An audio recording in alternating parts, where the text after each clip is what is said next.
This is Andrew. I'm here in Korea. I was bedridden 4 or 5 days ago. I just got a deviated septum surgery. I have gotten out of this figurative coma and I'm alive. And I'm here with a new video.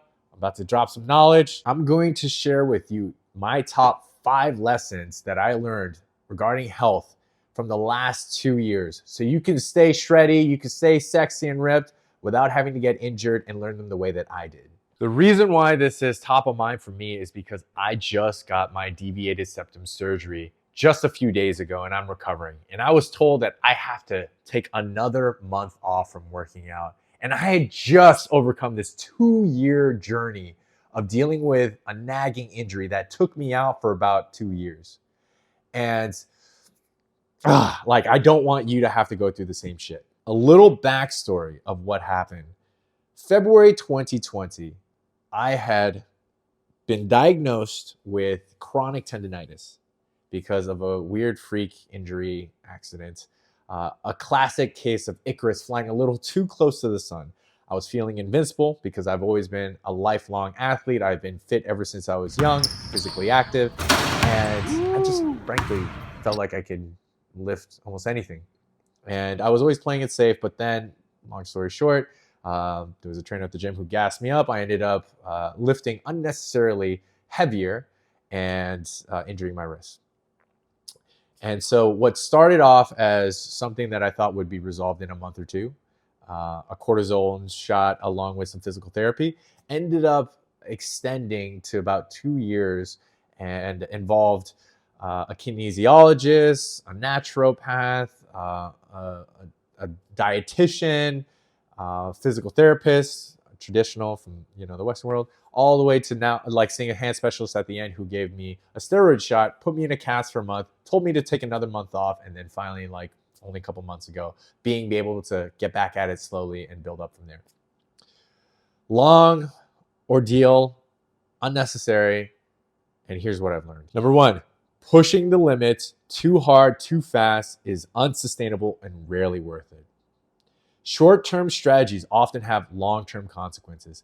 Cutting corners will have their repercussions. It always catches up to you. Look at FTX. Just this past year, FTX was using customer funds to prop up and lever up their prop trading firm, which is supposed to be unrelated and is completely separate. And it caused the complete demise of one of the biggest crypto exchanges and what could have been probably a legit institution. Also, this applies to building relationships and learning the skills for being able to connect with people. This is something that becomes infinitively harder when people use crutches like status, clout, money, and they can bandage the pain with these things to not have to go through that entire process. And it becomes harder to learn later on because you're more ingrained in your thoughts, your ego, and frankly, the opportunity cost might be even too high to put yourself out there in that way. So I have to acknowledge that I felt virtually invincible up until this point. I got to a place where, you know what, I was taking full granted of my health, my excellent health. I was shreddy. I was able to get away with so many things. I could eat whatever I wanted, do whatever I wanted to do. And so I have to acknowledge that I had to face the real possibility of being injured. It was something that I didn't even consider. So I needed a reality check. I needed to be set back into reality. And it made me think more critically about why I was doing this. Like, what is the point of working out? It's to get stronger consistently, build on top of my health and my vitality, and not get injured. Key phrase, not get injured. It made me now think more about the risk and the reward.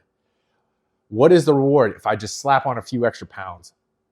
The gains are not going to come that much faster, but the risk start increasing exponentially of getting injured the faster I slap on these plates, which defeats the whole purpose. And a setback can take me out for months, essentially evaporating any gains that have been made in the recent 3-6 months. And in this case, a lifelong gain of being able to take full granted of my body was evaporated in 1.5 years, 2 years, which is nuts. So prevention is the greatest cure here. And this leads me to number 2. Building the right foundation and learning the right techniques is worth the investment. especially with anything that we're going to do long term that we could see ourselves doing for years, it's probably worth investing in getting the full benefit of that thing. Something like communicating, connecting with people, connecting with women, making real friends. These things are all determining our success and levels of happiness. We do these things every single day, yet how many people actually invest in their capacity to do this at an elite level? Most people just take it for granted that they can just talk, but are they really communicating and getting through to people? This is something that I spent the bulk of my 20s mastering and learning how to do, and I'm infinitively grateful that I have, because it's led to some incredible life experiences, friendships, and just my development as a person. When it comes to working out, I have to say my technique has been pretty damn good just over time, just like learning bits and pieces here and there. But had I like gotten the same training that I did recently as I did 10 years ago, getting these incremental percentiles, the last 10, 5, 1% compounded that many times over that many years, it would have been significantly worth it. I'd be miles ahead. In fact, I probably wouldn't have been injured. I probably would be even more jacked and chiseled. Who knows where I could have gone with that investment. I learned little subtle nuanced things like for example, creating the mind muscle connection, bending the bar, having a certain movement when I lift, expanding the chest with air. That way I could get an even deeper workout and stretch. These little subtleties are only things that you're going to learn from a person in person. You could barely like learn this from a video just watching it on YouTube. I'm sure you can, but like these were things that I never saw or even could pay attention to, because they're only that obvious when you're actually working with someone in person who's teaching you and reinforcing it constantly over and over as you're doing different exercises. To me, this is a worthwhile investment.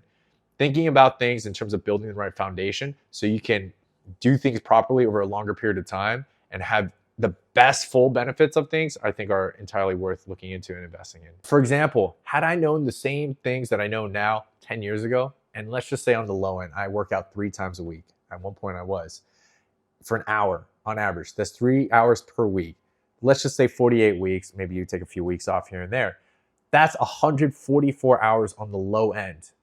Times 10, that's 1,500 hours of working out, you doing that much better for that many years.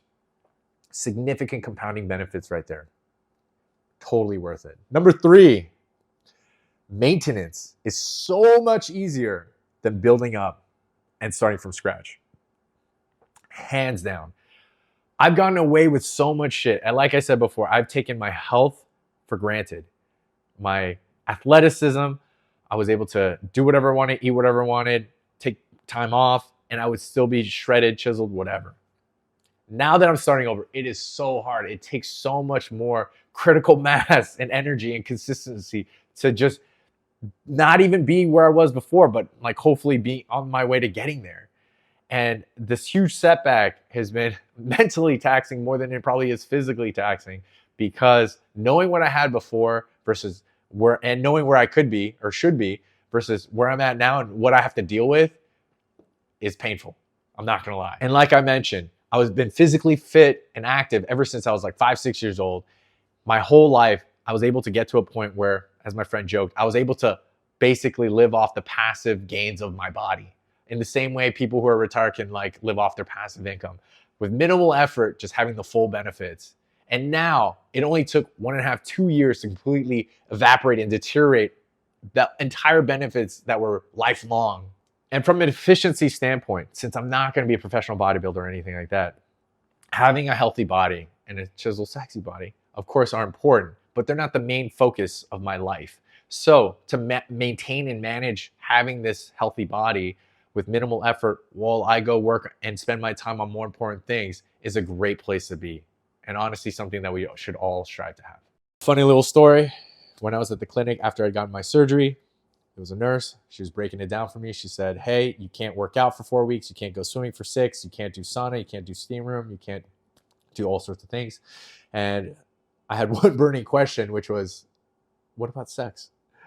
And in Korea, where I'm at right now, the topic of sex is very taboo and just unspoken. And so she just started blushing and was a little uncomfortable and just was like, just shrugged it off and then started talking about something else. And I circled back and I said, okay, cool, I understand. Reiterated what she said. No working out, no steam room, no swimming. But what about sex? She just gave me this blank stare. And I said, isn't it also important? And she's like, oh no, it's probably irrelevant. And I was like, what do you mean? Like, this is just as rigorous, if not more, than working out. And my uncle's like, don't worry, I'll tell you later. And he's a good question, by the way. So yes, that's also something you have to deal with if you get your surgery or you have any other setbacks. So just keep that in mind, because it's not a fun place to be.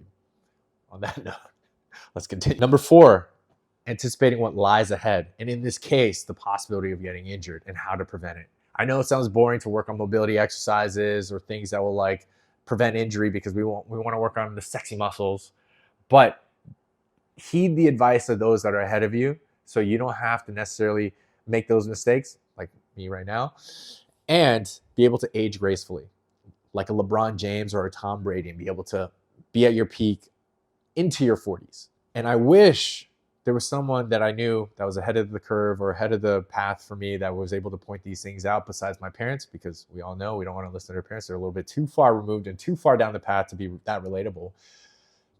But a story that reminds me of this situation, but in a different context, was one of my buddies.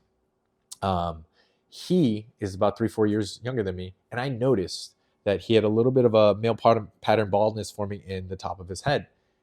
No one could point it out to him, because he didn't know anybody that would point it out, nor would people who know him point it out, even if they did, because it's kind of a sensitive topic. The only reason why I was able to point it out is because 3-4 years ago, I started going through that. I didn't think that was a possibility for me, but then it started becoming real, and this shit was like receding, and like it was thinning, and I went down a rabbit hole to combat it. But it was something that shocked me, because 1, no one ever told me about it. 2, it was kind of hush hush and taboo and sensitive. And 3, because hereditarily, like, no one in my family ever had to deal with this. I had grandparents into their 90s that had a full set of hair, and here I was, the only one in my family, balding and thinning. It made me think I was adopted, and maybe I am. They tell me that I'm not, but who knows? But besides the point, anticipate what lies ahead and heed the advice of those that are down the path a little bit further than you, so that way you can smoothly go around the obstacle. And number 5, well, this is something that I realized the last time I dealt with a major injury, which was when I tore my ACL. But it's one that was reinforced now, which is every setback is an opportunity to learn and to grow. And I think this is the optimal headspace to be, because instead of dwelling on the pain and being a victim of the situation, it truly is, if we make the most out of these situations, we can propel ourselves even further than had we not gone through this experience itself. In this case, I learned so much about my body than had I not been injured.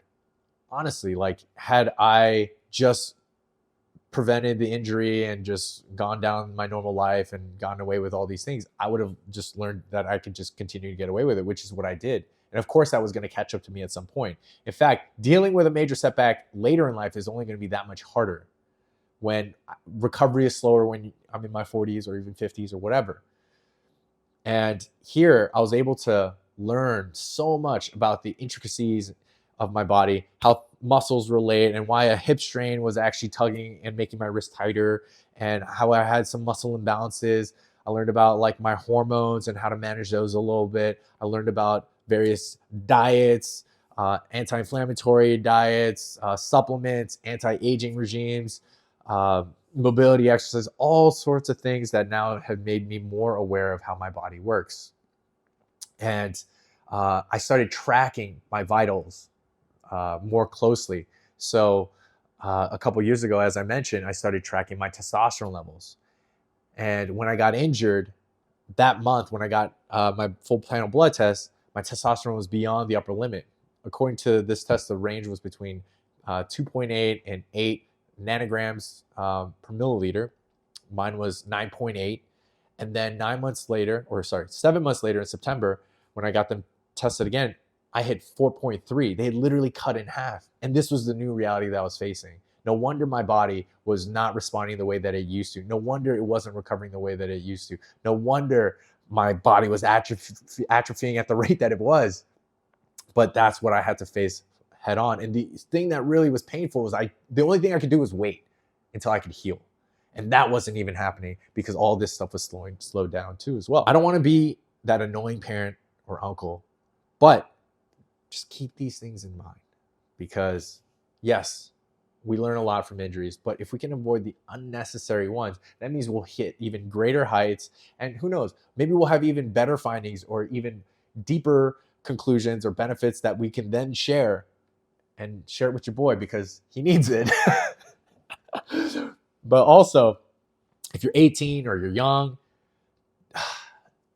I know it's hard to really embrace because I was there at one point and I took my health and my athleticism for granted. Don't take it for granted. Really fully appreciate it. Just know that there's old people or older people that are investing tons of time, money, resources, and their life to get back a fraction or get as close of what they can to where you are health-wise in terms of your energy, your vitality, your youth. Before you do anything to deteriorate the very thing that you have that most people are fighting so hard to get back or maintain, just think about before you get smashed or you go get blacked out for a weekend and do all these dumb things. Yeah, it's fun. Yes, there's a time and a place, but just be conscious because you have something that becomes infinitively more valuable as time goes and that you can rarely get back. Yes, there are many things that you can do. It takes a lot of effort, takes a lot of knowledge, but maintenance, once again, is far better than starting over trying to regain. Prevention is so much greater than the cure. And with that, thank you. Please like, please subscribe, please comment. I love you. Appreciate your time. Till next time.